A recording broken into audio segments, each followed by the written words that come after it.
আসসালামু আলাইকুম সবাই কেমন আছেন? আশা করি সবাই যে যেখানে আছেন অনেক বেশি ভালো আছেন। তো আজকে রান্না করছি হচ্ছে ঘুন্না শুটকি। তো আমি এটা বিয়ের পরে চিনেছি শুটকিটা। এটা নারায়ণগঞ্জের মানুষ নাকি অনেক বেশি খায়। তো শুটকির ভিডিওটা করতে ভুলে গিয়েছি, ইনশাআল্লাহ পরবর্তীতে কখনো দেখাবো।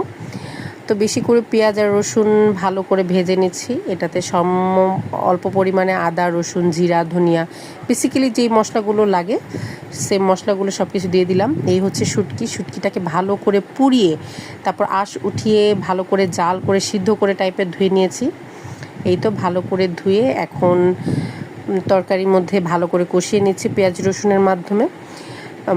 যখন এটার একটা কালার চেঞ্জ হয়ে যাবে বা তেল বের হয়ে আসবে, দেখতে একটা সুন্দর দেখাবে, ঘ্রাণ আসবে, এরপর আমরা এর মধ্যে সবজিটা দিয়ে দেবো। তো আজকে বেশি একটা কোনো সবজি যায় না, যদি ভুনা খাই তো বোনা, অথবা না হলে দেখা যায় যে এই যে এখন যেহেতু বেগুন আছে, কাঁঠালের বিচি আছে, এটা দিয়ে রান্না করছি।